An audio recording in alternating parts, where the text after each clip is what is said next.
যখন এই ইন্ডিকেটরটি পুনরায় বাই সিগন্যাল দিল, আমরা সাথে সাথে একটি বাই এন্ট্রি নিয়ে নিলাম এবং আমাদের এখনকার যে ট্রেড, এই ট্রেডের টার্গেট হলো 1:10। আমরা দেখব যে আমাদের টার্গেট হিট হয় কিনা। তো এখানে দেখতে পাচ্ছেন 1:10 আমরা টার্গেট হিট ঠিক করে দেওয়ার পরে আমরা যখন এটাকে ড্রাগ করে দিলাম, ড্রাগ করে দেওয়ার পরে আমরা এখানে দেখতে পাচ্ছি যে এটা অনেক বড় একটি মুভমেন্ট এখানে চলে এসেছে এবং আমাদের টার্গেট 1:10 এটা অলরেডি হিট হয়ে গেছে। তো আমরা আজকে দেখাবো যে এই ইন্ডিকেটরটি আপনারা কিভাবে ব্যবহার করবেন। এর জন্য প্রথমে ট্রেন্ডিং ভিউতে চলে যাবেন। যাওয়ার পরে এখানে ইন্ডিকেটরে ক্লিক করে আপনারা এখানে লিখবেন পিভট রিবন। লিখে দেওয়ার পরে এখানে দেখতে পাবেন যে চলে আসবে এখানে পিভট রিবন। এখানে ক্লিক করার পরে এই ইন্ডিকেটরটি আপনাদের চার্টের ভিতরে অ্যাড হয়ে যাবে। আজকের এই ইন্ডিকেটর এবং স্ট্র্যাটেজি অনুযায়ী ট্রেড করার জন্য আপনাকে বেসিক কিছু রুলস ফলো করতে হবে। এই রুলসের বাইরে আপনারা কোনো ট্রেড নেবেন না। ফার্স্ট রুল হলো অবশ্যই ইএমএ ক্রসওভারের জন্য ওয়েট করতে হবে। দ্বিতীয়ত ট্রেন লাইন অনুযায়ী আপনারা এন্ট্রি এবং এক্সিট নেবেন। তৃতীয়ত ট্রেন লাইন ড্র করার পরে দ্বিতীয় টাচের পরেই আপনারা এন্ট্রি খুঁজবেন।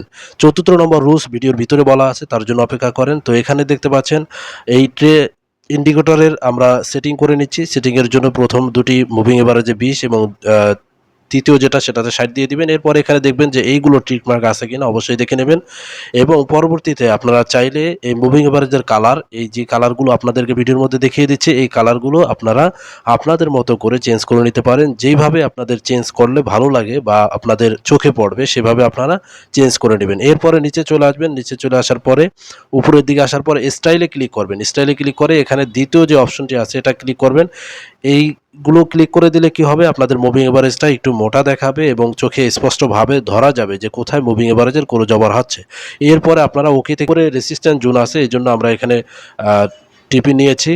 এছাড়া এখানে উপরের দিকে দেখতে পাচ্ছেন 2 টাচ অলরেডি হয়ে গেছে, ট্রেন লাইন ক্রিয়েট হয়েছে, কিন্তু মুভিং এভারেজের ক্রস ওভার এখনও আসেনি 2 টাচের পরে।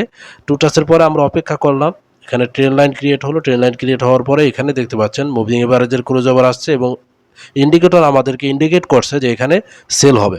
তো এখানে আমরা সেল সিগন্যাল অনুযায়ী আমরা এখানে সেল নিলাম এবং হাইয়ের উপরে নিয়ারেস্ট যে হাই আছে এই হাইয়ের উপরে আমাদের এসএল থাকবে এবং আমাদের টার্গেট থাকবে যতক্ষণ না ট্রেন লাইন ব্রেকআউট হয়, অথবা মিনিমাম 1:2 আপনারা রাখতে পারেন, অথবা ট্রেডকে হোল্ড করতে পারেন যতক্ষণ পর্যন্ত না ট্রেন লাইনের ব্রেকআউট আসে।